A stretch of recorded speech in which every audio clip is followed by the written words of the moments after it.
نظر بد کا وجود ہے اور اس سے بچنے کے لیے اسباب اختیار کرنے چاہیے، تقدیر پر بھی یقین رکھنا چاہیے، خالص توحید کی طرف توجہ دینی چاہیے. وما اغنی عنکم من اللہ من شیء، میں پیغمبر ضرور ہوں لیکن اللہ کے فیصلے میرے ہاتھ میں نہیں ہیں، اللہ کی تقدیر سے میں تمہیں نہیں بچا سکتا.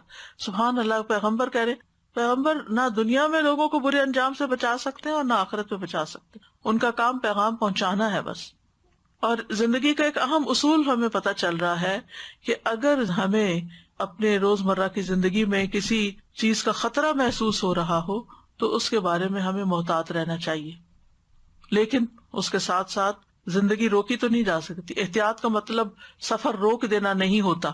مثلاً آپ کو کہیں پہنچنا ہے اور آپ کو ڈرائیونگ کرنی ہے اور آپ کو ڈر بھی لگتا ہے کہ کہیں ایکسیڈنٹ نہ ہو جائے، تب آپ کو میں احتیاط کر رہی ہوں، گھر میں بیٹھ رہی ہوں کہ ڈرائیو کیا تو ایکسیڈنٹ ہو سکتا ہے اس لیے میں نہیں نکل رہی. نہیں، آپ احتیاط کریں لیکن اپنا کام بھی کریں اور پھر معاملہ اللہ کے سپرد کر دیں.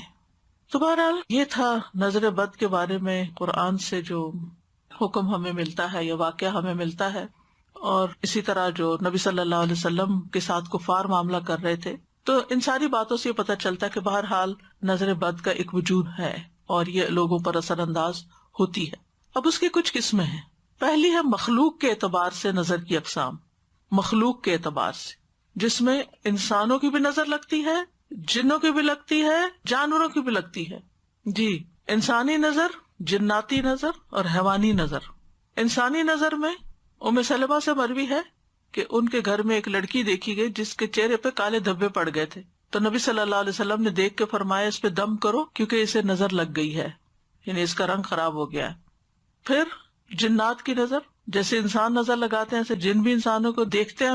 انہم یراکم هو وقبیلہ من حیث لا ترونہم، ہم انہیں نہیں دیکھ سکتے، وہ ہمیں دیکھ رہے ہوتے ہیں. اسی لیے جب آپ واش روم جاتے ہیں تو اس وقت بھی دعا پڑھ کے جاتے ہیں، کپڑے بدلتے ہیں، بسم اللہ پڑھ کے بدلتے ہیں تاکہ ان کی نظر آپ کے ننگے جسم پر نہ پڑے. تو یہ جو حدیث ہے نا حضرت ام سلمہ والی، اس میں صفعۃ کا لفظ آتا ہے. صفعۃ کا معنی ہوتا ہے نظرۃ من الجن، جنوں کی نظر، یعنی اس بچی کو جنوں کی نظر لگی ہوئی ہے. یہ تو آپ کو معلوم ہے نا کہ بعض جن انسانوں پہ عاشق ہو جاتے ہیں، ان کے پیچھے پڑ جاتے ہیں، ان کو نقصان دیتے ہیں وغیرہ وغیرہ. تو اس سے پتہ چلتا ہے کہ جنات بھی نظر لگاتے ہیں اور ان کی نظر انسانوں کی نظر سے بھی زیادہ سخت ہوتی ہے. ابو سعید خدری رضی اللہ عنہ کہتے ہیں کہ رسول اللہ صلی اللہ علیہ وسلم جنوں اور انسانوں کی نظر بد سے پناہ مانگا کرتے تھے، یہاں تک کہ معوذتین نازل ہوئی. جب یہ نازل ہوئی تو آپ نے انہیں پڑھنا شروع کر دیا اور ان کے علاوہ باقی چیزیں چھوڑ دی، یعنی نظر کے لیے، حسد، نظر، جادو، سب شر کے بچنے کے لیے. میں سوچتی ہوں ہمارا دین اتنا خوبصورت ہے لیکن مشکل یہ کہ ہم اس پر عمل نہیں کرتے اور مصیبت کا شکار رہتے ہیں. ہم سب جانتے ہیں نا کہ ہر نماز کے بعد معوذتین پڑھنی چاہیے. کتنے لوگ پڑھتے ہیں؟ یہ نہیں تو مجھے حساب نہیں دینا، لیکن کہنے کا مطلب یہ ہے کہ ہمارے مسلمانوں میں سے کتنے لوگ اس کا اہتمام کرتے ہیں. اگر پڑھ لی ایک دو کے بعد پڑھ لیا، اب اسی وقت جلدی ہے، بھائی اٹھتے اٹھتے چلتے چلتے بھی پڑھ لو. اگر آپ کو جلدی کچن میں ہی جانا ہے، وہ گھر سے نکلنا ہے تو اس کو چھوڑو نہیں. 1-1.5 منٹ لگتا ہے، کچھ بھی نہیں دیر لگتی. لوگ بڑے بڑے وظیفے کرتے 1000 دفعہ یہ پڑھ لو، 1.25 لاکھ دفعہ فلاں تسبیح کر لو. آپ صرف یہ وظیفہ پابندی سے کر کے دیکھیں، آپ کے مزاج میں فرق پڑ جائے گا، آپ کے اپنے مزاج میں فرق پڑے گا. کیونکہ ہر انسان کسی نہ کسی طرح آب و ہوا میں پولوشن ہے، پھر لوگوں کی نظریں ہیں، لوگوں کی باتیں ہیں، طرح طرح کے مسائل ہیں. یہ ساری چیزیں مل کے انسان کو اندر سے گھٹا ہوا کر دیتی ہیں، اس کی صلاحیتوں کو بند کر دیتی ہیں اور انسان کے اندر کچھ خوف، توہمات اور پتہ نہیں کیا کچھ پیدا ہو جاتا ہے، حتیٰ کہ انسان بیکار ہو جاتا ہے. لیکن اگر آپ ہر نماز کے بعد توجہ کے ساتھ یہ پڑھ کے، اگر آپ کو زیادہ پریشانی ہے، یعنی کوئی طبیعت جیسے خراب ہے، تو ہاتھوں پہ پڑھ کے سر سے لے کے پورے جسم پر ہاتھ پھیرے، جھاڑے خود کو. اگر دل زیادہ غمگین ہے تو صرف دل کے مقام پر پڑھ کے جھاڑ دیں. اور اگر ٹھیک ہے، ماشاءاللہ صحیح سلامت ہے، اللہ ہمیشہ ایسے رکھے، تو آپ ویسے ہی پڑھیں. یہ سنت ہے، ثواب سمجھ کے پڑھیں. اگر ہم سنتوں کا اہتمام شروع کر دیں نا تو ہمارے بہت سے مسائل خود بخود حل ہو جائیں. ہمیں دین میں کوئی بھی چیز بے وجہ نہیں سکھائی گئی کہ اس وقت یہ کام کر لو اور اس وقت یہ کر لو. ہر ایک چیز کا ایک مقصد ہے. وَلَٰكِنَّ أَكْثَرَ النَّاسِ لَا يَعْلَمُونَ، لہٰذا وہ مشکلات کا شکار رہتے ہیں. پھر آپ دیکھیے کہ تیسری ہے حیوانی نظر. جیسے آپ نے گھر میں پیٹ رکھا، بلی ہے مثلا. اچھا، اب یہ ہے آپ خود کھانا کھا رہے ہیں، اب بلی آ ہوئی بیٹھ کے دیکھ رہی ہے، تو آپ دیکھیں کہ ان کو تو دکھ ہوگا کہ مجھے کیوں نہیں دے رہے. یا مجھے تو وہ ایک بدمزہ کھانا دے دیتے ہیں اور خود مزے مزے کے خوشبو والے کھانے کھاتے ہیں. تو اسی طرح کو طوطا، کبھی طوطا چشم سنا ہے؟ طوطا رکھا ہوا آپ نے گھر میں، تو وہ آپ کو گھور گھور کے دیکھ رہا ہے. تو ان کی نظروں کا بھی شر ہوتا ہے جب وہ آپ سے ناراض ہوتے ہیں. مرغیاں رکھی ہوئی ہیں یا اور اسی طرح کے جانور ہو سکتے ہیں، تو ان سب کو بھی خوش رکھنا اور ان کے بھی شر سے محفوظ رہنا جو ہے وہ بھی ایک کام ہوتا ہے. کچھ لوگ کتا پال لیتے. ہم نے کبھی سوچا کہ کیوں منع کیا کہ کتا اندر نہ رکھو؟ کوئی وجہ ہوگی نا، کوئی اس کا نقصان یا شر ہوگا نا جس کی وجہ سے ہمیں منع کیا گیا.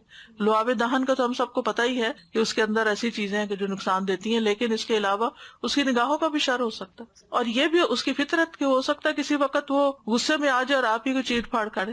تو یعنی کہ آرگیومنٹ ہر وقت نہیں کرنی چاہیے، یہ کیوں منع کر دیا، ہمارے دین میں تو یہ بھی منع ہے اور وہ بھی منع ہے، زندگی مشکل ہے. بھئی کوئی تمہارے ہی فائدے کے لیے منع ہے جو چیزیں منع ہے. ان کو اللہ نے اس لیے نہیں بنایا کہ تم اپنے گھر میں رکھو ان کو، انہیں کسی اور کام کے لیے بنایا. بہرحال تو دوسرا ہے تاثیر کے اعتبار سے نظر کی اقسام، جس میں ایک خوشی یا تعجب والی نظر ہوتی ہے.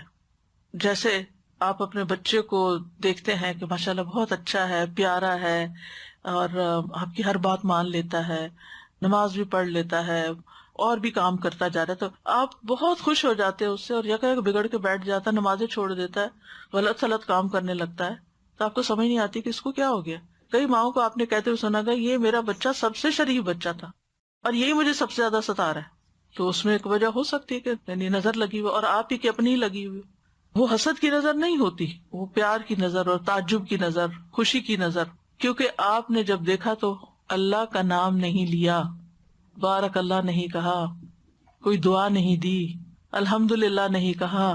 کیونکہ جب ہمیں نعمتیں اوپر تلے ملنے لگتی ہیں نا تو ہم سمجھتے ہیں کہ یہ ہماری کوششوں کا نتیجہ ہے، یا ہمیں الحمدللہ کہنے کی توفیق نہیں اس وقت ہوتی، یا بارک اللہ نہیں کہتے، یا لا حول ولا قوہ، ماشاء اللہ نہیں کہتے.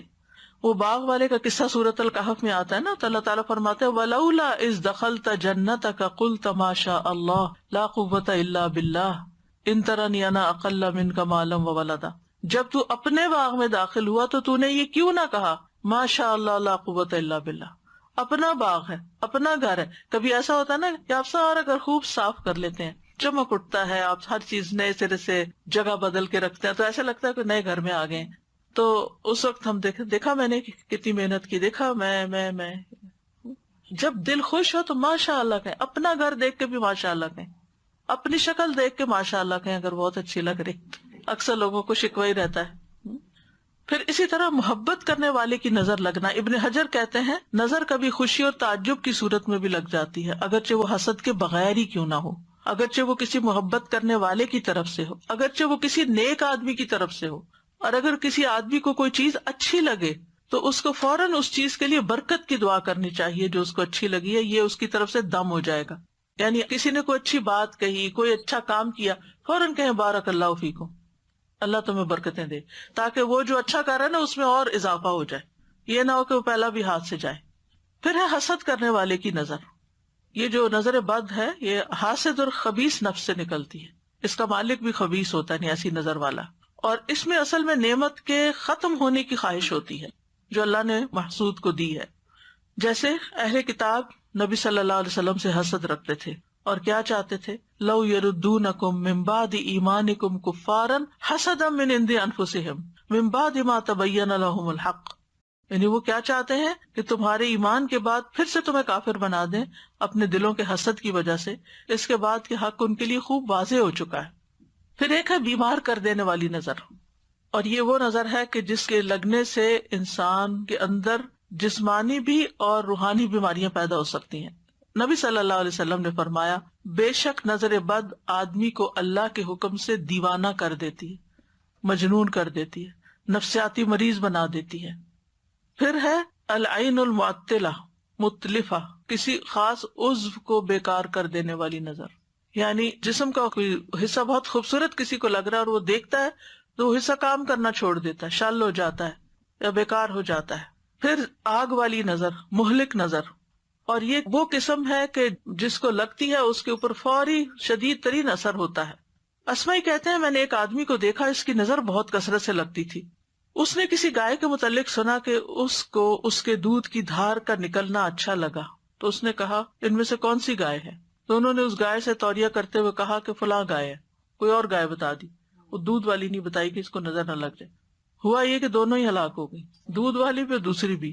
میں نے اسمائی سے یہ بھی کہتے ہوئے سنا, جب میں کوئی ایسی چیز دیکھتا ہوں جو مجھے اچھی لگتی ہے تو محسوس کرتا ہوں کہ میری آنکھوں سے ایک تپش حرارت نکلتی ہے, آنکھ میری گرم ہو جاتی ہے. اپنی فیلنگ, یعنی کہ ان کو یہ تھا کہ میری نظر لگ جاتی ہے. تو بعض اوقات کسی کو نہیں پتا کہ اس کی نظر لگتی ہے یا نہیں, لیکن بعض لوگوں کو خود محسوس ہو جاتا ہے کہ دیکھنے کے بعد اس کی آنکھیں جیسے جلن سی ہونے لگتی ہے نا آنکھوں میں, اس طرح کی کیفیت پیدا ہو جاتی ہے. جی السلام علیکم استاذہ جی. ایک صاحبہ خود کہتی ہیں کہ میری نظر بہت پتھر پہاڑ ہے تو مجھ سے سنبھل کے رہنا. تو ریئلی ان کو دیکھ ان کو فیل ہوتا ہے, بلکہ جب وہ کچھ بھی ایسے دیکھتی ہیں سب نے محسوس کیا کہ نظر لگتی ہے ان کی, کیونکہ ان کے یہاں ایک ایکویریم تھا اور وہ فش بہت پھل پھول رہی تھی اچھی بہت. تو کہنے لگی کہ میں نے اس کو بولا بس تم جو ہے نا بہت کھا لیا تم نے, تم بہت زیادہ اچھی ہو رہی ہے تو صبح مر جانا. اور یقین کریں وہ صبح میں فش ختم ہو گئی.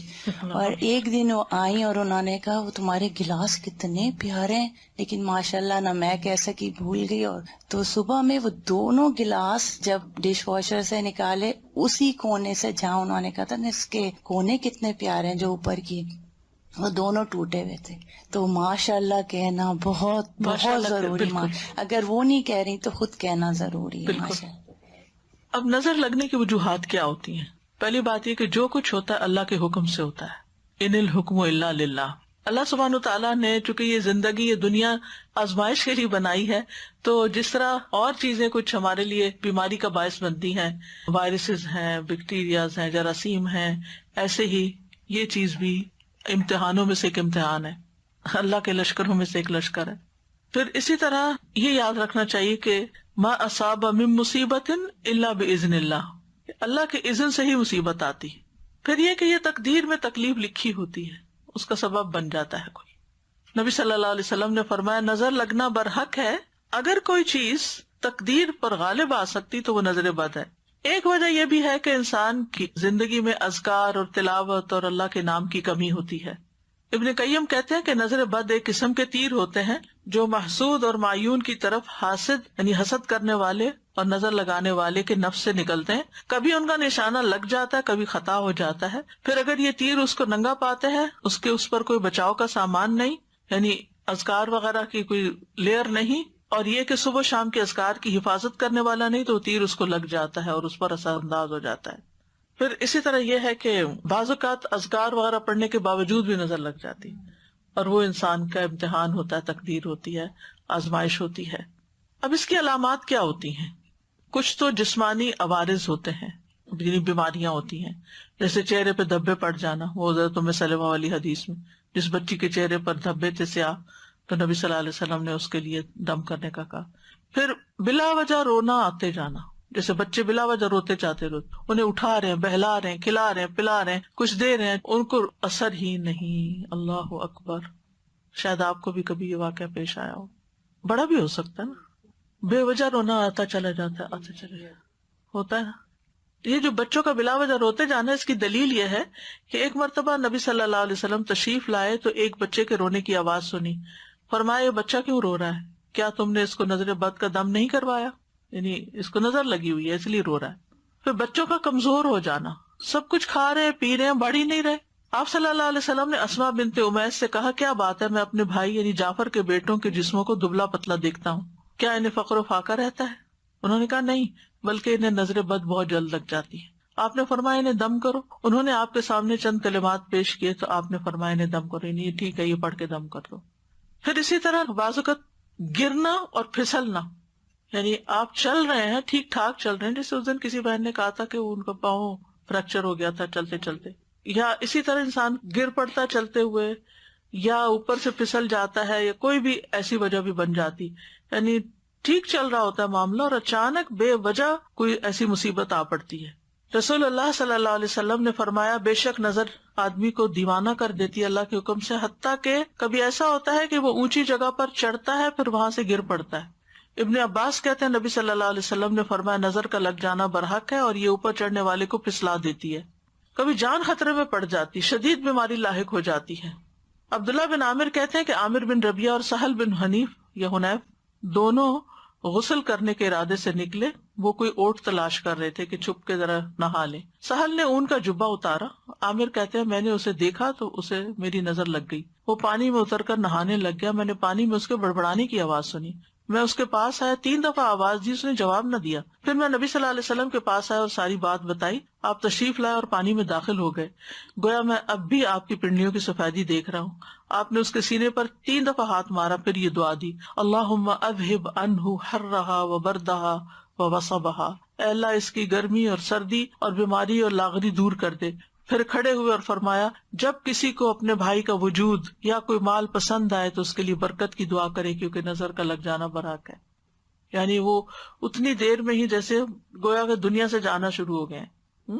اسی طرح دیگر جسمانی علامات بھی ہوتی ہیں, جیسے سر کا دکھنا, بے وجہ بخار چڑھ جانا بغیر کسی وجہ کے, دونوں یا کسی ایک کندھے میں درد ہونا جیسا کہ کوئی انگارہ یا تپش ہو, ایک کندھے میں یا بازو پیچھے ایک جگہ ایسے جلنے سے لگ جاتی ہے.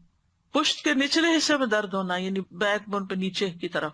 قرآن سنتے وقت جمائیوں کا زیادہ یون بہت کرنا. جب فضا میں خنکی ہو تو جسم کی حرارت کا بڑھ جانا ٹھنڈک سے, اور اس کے برعکس بھی گرمی ہو تو جسم کو بہت ٹھنڈا ہو جانا, اپوزٹ ٹیمپریچر پہ چلے جانا. بالوں کا اچانک گرنا کہ پورے پورے لچھے ہاتھ میں آنے لگ جائیں. ذہنی پراگندگی زیادہ ہونا کہ فوکس نہیں کر پا رہے. وزن اچانک کم ہونا شروع ہو جانا. کھانے کی خواہش ختم ہو جانا. چیز کو ذہن میں رکھنے, حفظ کرنے اور سمجھنے کی قدرت نہ ہونا, فوگی سا ذہن ہو جانا. کثرت سے پسینے آنا اور پسینے کی بو کا بھی چینج ہو جانا, متغیر ہو جانا. جلد پر پھوڑے پھنسیوں یا خارش کا ظاہر ہونا. نیند کا کم آنا اور زیادہ تر جاگنا. علیحدگی اور تنہائی پسند کرنا. رونے کی خواہش کرنا یا ہمیشہ روتے ہی رہنا. تو یہ کبھی کبھی چیزیں اکٹھی بھی ہو سکتی ہے اور کبھی کوئی ایک بھی ہو سکتی ہے, اور ان میں ایک راکی فرق کر سکتا ہے جو تجربہ کار ہوتے ہیں. پھر اجتماعی عوارض, مجالس سے علیحدگی اختیار کر لینا, اینٹی سوشل ہو جانا, کسی سے ملنا جلنا نہیں. مال میں برکت نہ ہونا. معیار زندگی اچانک گر جانا. کام سے نفرت, باوجود قدرت اور ہمت کے کام کرنے کی خواہش نہ رہنا. رزق تلاش کرنے سے روگردانی کرنا, بہت کام کر لیا, میں ریٹائرمنٹ لینا چاہتا ہوں. لوگوں پہ تہمت لگانا کہ یہ مجھے گھورتے ہیں, یہ بھی اس کی ایک علامت ہوتی ہے. کتنی عجیب بات ہے کہ فلاں مجھے دیکھ رہا تھا, فلاں مجھے گھور رہا تھا. اور اسی طرح کے دیگر نفسیاتی بیماریوں کا پیدا ہو جانا. اب کرنے کا کام کیا ہے؟ سب سے پہلے تو اللہ پہ بھروسہ کریں. وَمَا مِن دَابَّةٍ إِلَّا هُوَ آخِذٌ بِنَاصِيَتِهَا, سب کی پیشانی کے بال اللہ کے ہاتھ میں ہیں, سب اللہ کے کنٹرول میں ہیں. حسبی اللہ لا الہ الا هو علیہ توکلت وہو رب العرش العظیم, فوراً اللہ کی طرف رغبت کریں, اللہ کی پناہ لیں. نبی صلی اللہ علیہ وسلم نے فرمایا اللہ تعالیٰ سے نظر لگنے سے پناہ مانگو, جیسے ہم اور چیزوں سے مانگتے ہیں نا پناہ کہ ان سے بچا اللہ تعالیٰ ہمیں, تو اس سے بھی بچنے کی دعا کرنی چاہیے کیونکہ نظر کا لگ جانا برحق ہے. رسول اللہ صلی اللہ علیہ وسلم نے فرمایا اللہ تعالیٰ فرماتا ہے میرا محبوب بندہ اگر مجھ سے مانگتا ہے تو میں اسے دیتا ہوں, اگر وہ کسی دشمن یا شیطان سے میری پناہ مانگتا ہے تو میں اسے محفوظ رکھتا ہوں. پھر نعمتوں کو چھپانا, بہت زیادہ نعمتوں کا اظہار نہ کریں, لوگوں کو نہ بتائیں میرے پاس یہ بھی ہے, یہ بھی ہے, یہ بھی ہے, کیونکہ دوسرے لوگوں کو پھر حسد ہونے لگتا ہے. ابو ہریرہ رضی اللہ عنہ مرفوعاً یعنی نبی صلی اللہ علیہ وسلم سے روایت کرتے ہیں تم اپنی ضرورتوں کو پورا کرنے کے لیے ان کو رازداری میں رکھ کر مدد حاصل کرو, بے شک ہر صاحب نعمت حسد کیا جاتا ہے. پھر ہے حاسد سے بچ کے رہنا, یعنی جس کا پتہ چل جائے کہ یہ آپ سے جیلس ہے اس سے بس تھوڑا تعلق کم کریں, ضرورت سے ہی ملے. کوئی بھی اچھی چیز دیکھ کر برکت کی دعا دینا, ماشاء اللہ لا قوت الا باللہ پڑھنا. مال کے علاوہ کچھ اور چیز اچھی لگے تو بارک اللہ کا لفظ استعمال کرنا. مال اچھا لگے, گھر اچھا لگے تو ماشاء اللہ لا قوت الا باللہ, لیکن اگر اس کے علاوہ کوئی چیزیں اچھی لگے تو اللہ برکت دے, بارک اللہ فیکم بارک علیکم. اسی طرح دنیا کی اگر کوئی چیز بہت اچھی لگ رہی ہے تو آخرت کو یاد کریں, لبیک ان العیش عیش الاخرہ, اصل زندگی تو آخرت کی زندگی ہے, یہ تو ختم ہو جانے والی ہے, اگر کسی کے پاس ہے بھی تو کتنے دن کے لیے. کسی کو بیمار دیکھیں تو دعا پڑھے الحمدللہ الذی عافانی مما ابتلاک بہ وفضلنی علی کثیر ممن خلق تفضیلا. پھر شرکیہ کاموں سے بچنا, نظر اتارنے کے لیے ایسے کام نہیں کرنا کہ جس میں شرک ہو. پھر کچھ لوگوں سے بچ کے رہنا جن کے یہ خصائص ہوں, لیکن کچھ لوگ ایسے ہوتے ہیں جو آپ کے والدین بھی ہو سکتے ہیں، ان میں سے کوئی آپ کے بچے ہو سکتے ہیں، بہن بھائی ہو سکتے ہیں، رشتے نہیں کاٹنے، لیکن ڈسٹنس، محتاط۔ نمبر 1 ایسا شخص بہت شکایتیں کرنے والا، جس کو ہر ایک سے شکایت ہو، اس سے بچ کے رہیں، اس سے دور رہیں، کیونکہ وہ آپ کو بیمار کر دے گا ہر وقت منفی باتیں کر کر کے۔ نمبر 2 عربی میں کہتے ہیں مصاص السعادہ، جو آپ کی خوشی کو سک کر لے، خوشیاں سک کر لینے والے۔ وہ کیسے کرتے ہیں؟ یعنی آپ کے خوش ہونے کا وقت ہے، وہ کوئی ایسی بات کریں گے کہ آپ کی خوشی دری کی دری رہ جائے گی۔ اور یہ ایک دفعہ نہیں، کئی دفعہ آپ تجربہ کر چکے ہیں کہ آپ کو اللہ نے کوئی نعمت دی ہے، کوئی گھر دیا ہے، اولاد دی ہے، کوئی ڈگری دی ہے، کوئی چیز جو دنیا کی نعمتیں ہیں، اب وہ پہنچ جاتے ہیں، مثلا ہمیں تو تم نے پوچھا ہی نہیں تھا، ہمیں تو بتایا ہی نہیں تھا، یعنی ایسی بات کریں گے کہ آپ بھول ہی جائیں گے کہ آپ نے کس لیے لوگوں کو انوائٹ کیا تھا۔ پھر شک کرنے والے لوگ، جو آپ کی ہر چیز پر شک کریں، آپ کہاں تھے، آپ کیا کر رہے تھے، آپ نے یہ کیوں کیا۔ اور خاص طور پر اگر ہسبینڈ شکی ہو یا بیوی، یہ نہیں صرف ہسبینڈ ہوتے ہیں، یقین کریں میں نے عورتوں کو زیادہ دیکھا مردوں پہ شک کرتے ہوئے۔ کئی خواتین نے یہ مسئلہ مجھ سے پوچھا کہ ہم اپنے ہسبینڈ کے موبائل چیک کرتے ہیں، از اٹ اوکے؟ اگر آپ کو مصیبت میں پڑنا ہے تو کر لیں چیک، یعنی اپنے آپ کو خود پریشان کرنے والی بات ہے نا، تجسس کیوں کرتے ہیں؟ کوئی کام ہو سکتا ہے، کوئی بات ہو سکتی ہے، لیو اٹ، اللہ پہ توکل کریں۔ نمبر 4 آپ کو کنٹرول کرنے والے، ان لوگوں سے بچ کے رہیں۔ کچھ لوگ یعنی کہ آپ کو اپنی مرضی سے سانس بھی نہ لینا دینا چاہیں، ہر وقت وہ آپ کے اوپر ایک یعنی اعتراض شروع کر دیں گے کہ آپ نے یہ کیوں کیا، آپ وہاں کیوں جا رہے ہیں، یہ کرنے کی کیا ضرورت ہے، یعنی وہ چاہتے ہیں ہر چیز ان کی مرضی کے مطابق ہو۔ پھر کمیونیکیٹ نہ کرنے والے، یعنی آپ کے ساتھ کنورسیشن نہیں کرتے، آپ کے ساتھ تعلق ہے، آپ سے بات نہیں کرتے، آپ کے پیچھے پیچھے باتیں کرتے، یعنی آپ ان سے کوئی بات کرنا چاہتے ہیں، وہ آگے سے کچھ اور، آپ کچھ کہہ رہے ہیں، کچھ اور کہہ رہے ہیں، عجیب تماشا ہے، یعنی ایسی ڈسپیرٹی ہے کہ نہ آپ کی بات ان کو سمجھ آ رہی، نہ ان کی آپ کو سمجھ آ رہی۔ پھر وہ لوگ جو بہت زیادہ اپنے آپ کو ڈیفینڈ کرتے ہیں، میرا یہ مقصد نہیں تھا، میں نے اس لیے نہیں کیا، میں نے وہ نہیں کیا، میں نے، اس میں بھی انسان پریشان ہوتا ہے کہ بھی میں نے تو پوچھا ہی نہیں کہ آپ نے کیوں کیا اور کیوں نہیں کیا۔ پھر اسی طرح حسد کرنے والے، یعنی جو لوگ آپ سے حسد کرتے ہیں ان سے بھی بچ کر رہیں، یعنی کم ملے ان سے، اپنی نعمتوں کا ان کے سامنے تذکرہ نہ کریں۔ پھر من چلے سے لوگ جو ہر وقت انہیں کوئی کسی ایک بات پر نہ رہے، ہر وقت اپنا سٹینس بدل دیں۔ نان سیریس بھی ہو سکتے ہیں، لیکن یعنی آپ ان کو ایک بات کہتے ہیں، وہ کہتے ہیں ہاں ٹھیک ہے، پھر تھوڑی دیر میں وہ کہیں اور جاتے ہیں، وہاں سے کچھ اور سن کے آ جاتے ہیں، پھر آپ کو کہتے ہیں نہیں یہ ٹھیک نہیں ہے، یعنی کوئی استقامت نہیں زندگی میں۔ آپ ان پہ ٹرسٹ نہیں کر سکتے کہ آپ ان کو کوئی کام دیں گے، کوئی رسپانسبلٹی دیں گے تو وہ کچھ کریں گے، وہ لیک آف میچورٹی سے ہوتا ہے۔ پھر بخیل، کچھ خرچ نہ کرنا چاہیں۔ پھر ایکسپلائٹرز، آپ کو ایکسپلائٹ کرنے والے، آپ کو جانے بغیر آپ کی غیبت کرنے والے، ایسے لوگوں سے متھا نہ لگائیں۔ یا کسی کو جانے بغیر، مثلا نہ آپ کسی پولیٹیشین کو جانتے ہیں، نہ آپ کبھی اس سے ملے ہیں، نہ آپ کو کوئی حقیقت پتا ہے، جھوٹے پروپیگنڈے سن کے آپ بھی ساتھ شامل ہو جاتے ہیں، فلاں چور ہے، فلاں ایسا، فلاں ویسا۔ یہ آپ نے کون سی چیز دیکھی تھی، آپ کی آنکھوں نے دیکھی تھی یا کانوں نے اس کے منہ سے کچھ سنا تھا، فرسٹ ہینڈ انفارمیشن کیا آپ کے پاس؟ اس قسم کے لوگ جو لوگوں کی برائیاں آپ سے آ کے کریں، ان سے بھی بچ کے رہیں۔ تو یہ سارے لوگ کسی نہ کسی طرح آپ کی زندگی کو حرام کر دیتے ہیں۔ پھر آپ کہیں گے جائیں کہاں؟ اگر ہمارے اندر اس میں سے کوئی چیز ہے تو اس کو باہر نکال دیں۔ دوسری بات یہ ہے کہ سبق اس سے یہ ملتا ہے کہ ٹو مچ سوشلائزنگ جو ہے وہ انسان کے لیے نقصان دہ ہے، کیونکہ ہم میں سے ہر ایک کے اندر ان میں سے کوئی نہ کوئی چیز ہو سکتی ہے نا، بلکہ ہے کسی نہ کسی درجے، تھوڑی صحیح زیادہ صحیح کرتے ہیں نا کچھ، تو پھر خواہ مخواہ کی یعنی انسان کی زندگی ضائع ہوتی ہے، وقت ضائع ہوتا ہے، صلاحیتیں ضائع ہوتی ہیں۔ بہتر ہے انسان کو پروڈکٹیو انسان بننے کے لیے اپنی زندگی کا کوئی گول رکھیں، اپنے آپ کو مصروف کریں اور کسی کام میں اپنے آپ کو لگا لیں تاکہ ان چیزوں سے آپ کو چھٹکارا ہو۔ پھر قرآن سے علاج کریں، کیونکہ قرآن شفا ہے۔ قل هو للذین آمنوا ھدی وشفاء، سورۃ فصلت میں آتا ہے، سورۃ اسراء میں ہے وَنُنَزِّلُ مِنَ الْقُرْآنِ مَا هُوَ شِفَاءٌ وَرَحْمَةٌ لِّلْمُؤْمِنِينَ وَلَا يَزِيدُ الظَّالِمِينَ إِلَّا خَسَارًا۔ یاد رکھیے جس طرح قرآن ہدایت ہے نا، ایسے ہی قرآن شفا ہے۔ قرآن سے ہدایت بھی لینی چاہیے، قرآن سے شفا بھی حاصل کرنی چاہیے۔ ہم ہدایت کی کتاب تو اس کو سمجھتے ہیں کہ ہدایت کے لیے پڑھو، لیکن شفا کے لیے نہیں پڑھتے، تو شفا کے لیے بھی پڑھنے کی ضرورت ہے۔ حضرت عائشہ کہتی کہ رسول اللہ صلی اللہ علیہ وسلم ایک مرتبہ ان کے پاس تشریف لائے تو دیکھا کہ ایک عورت انہیں دم کر رہی ہے۔ آپ نے فرمایا کتاب اللہ کے ساتھ اس کا علاج کرو۔ سورۃ فاتحہ سے علاج، وہ جو ایک سردار کو بچھو کاٹ گیا تھا جس نے مسلمانوں کی مہمانی سے انکار کیا تھا، تو ان کا جو لیڈر تھے انہوں نے ان کو دم کر کے ان کا علاج کیا. سورۃ البقرہ کی تلاوت کرنا اور سننا، نبی صلی اللہ علیہ وسلم فرمایا سورۃ البقرہ پڑھا کرو، کیونکہ اس کا پڑھنا باعث برکت اور اس کا چھوڑنا باعث حسرت ہے، اور جادوگر اس کو حاصل کرنے کی طاقت نہیں رکھتے. تو روز پڑھنے کا وقت مقرر کریں، شفا کی نیت سے پڑھیں، ہدایت کی نیت سے بھی پڑھیں لیکن شفا کی نیت سے بھی پڑھیں. اور اس وقت میں اور کام، موبائل بند، لوگوں کے ساتھ بات چیت بند، اپنا وظیفہ کر کے اٹھیں. خاص طور پر اگر بیمار ہیں یا کوئی مسئلہ ہے، کر سکے تو روز ایک دفعہ پڑھ لے، پوری آدھی پڑھ لے، 4 حصے کر لے، اس کے 6 حصے کر لے، جیسے بھی آسانی ہو.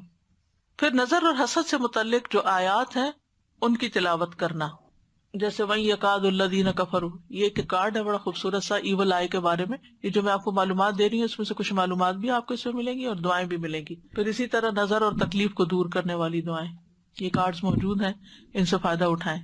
پھر نظر اور حسد کا رقیہ پڑھنا یا سننا، دونوں طرح ٹھیک ہے، پڑھنا زیادہ بہتر ہے، ورنہ سننا تو فائدہ دے گا انشاءاللہ. معوذتین، ہر نماز کے بعد لازم، صبح شام 3 بار، نمازوں کے دوران بھی. اسی طرح سورۃ الکافرون اور آیت الکرسی. آیات سکینہ صبح اور شام سننا.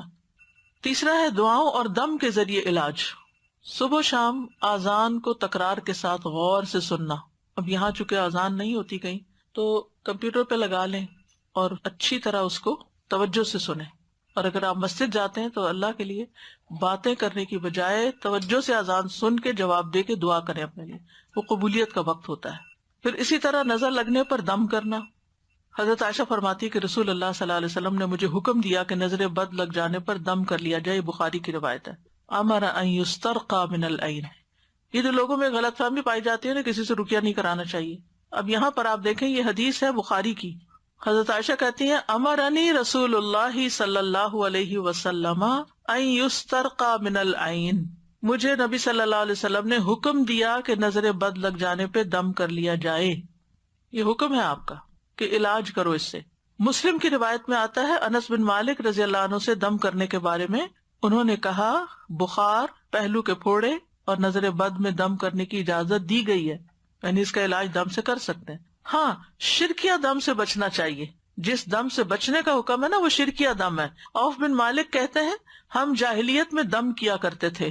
ہم نے عرض کیا اللہ کے رسول صلی اللہ علیہ وسلم آپ اس بارے میں کیا فرماتے ہیں؟ آپ نے فرمایا تم اپنے دم میرے سامنے پیش کرو. کیا پڑھتے تھے؟ اور ایسے دم میں کوئی حرج نہیں جس میں شرک نہ ہو. یعنی اس کا مطلب کیا ہے پھر کہ وہ اگر قرآن اور سنت سے نہیں بھی لیکن الفاظ صحیح ہیں، اللہ کو پکارا جا رہا ہے تو اس سے بھی دم کر سکتے ہیں، اس کی بھی اجازت ہے.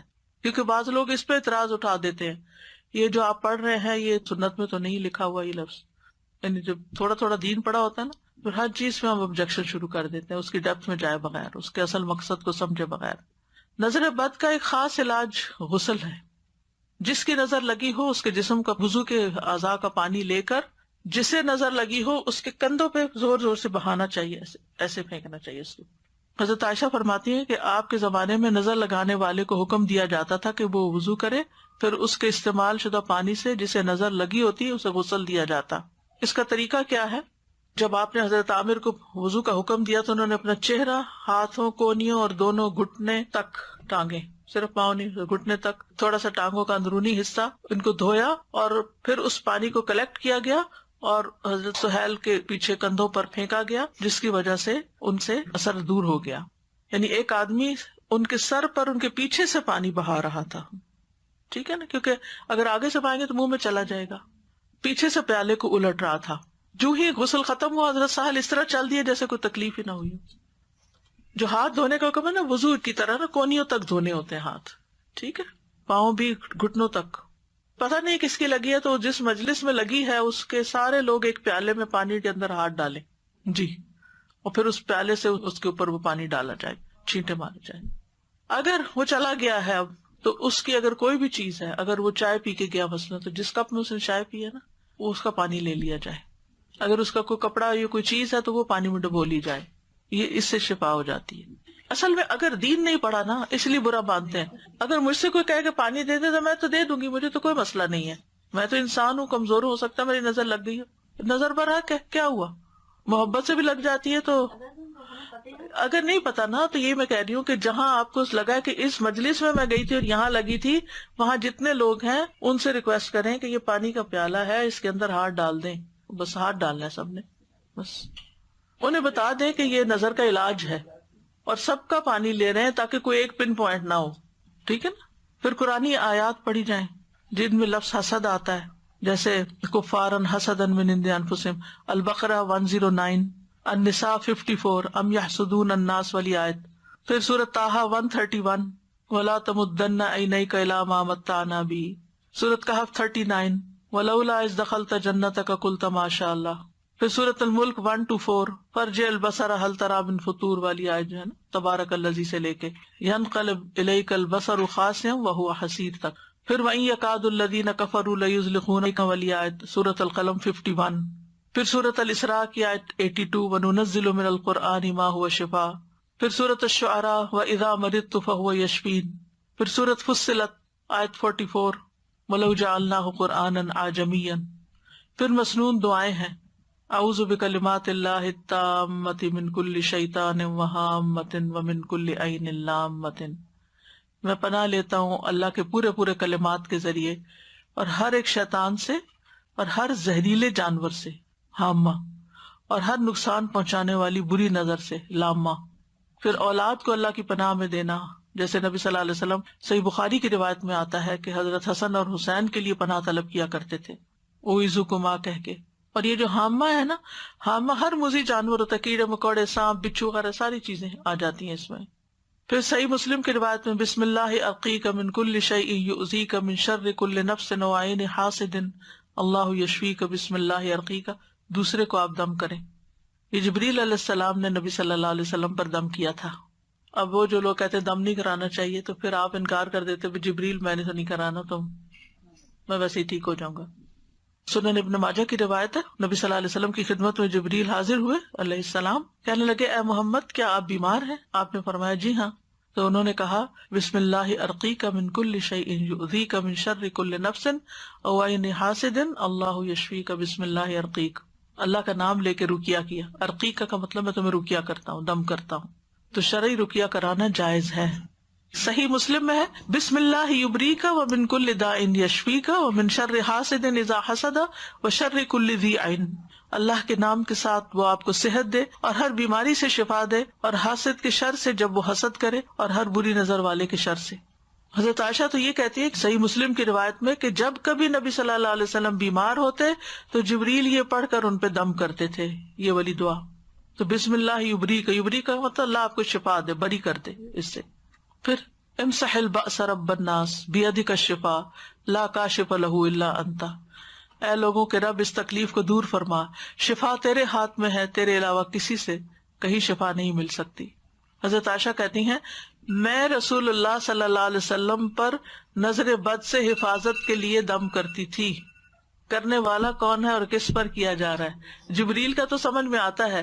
حضرت عائشہ رسول اللہ صلی اللہ علیہ وسلم پہ دم کر رہی ہیں، تو مطلب یہ کہ عورت اپنے باپ کو، بھائی کو، بیٹے کو، شوہر کو دم کر سکتی ہے.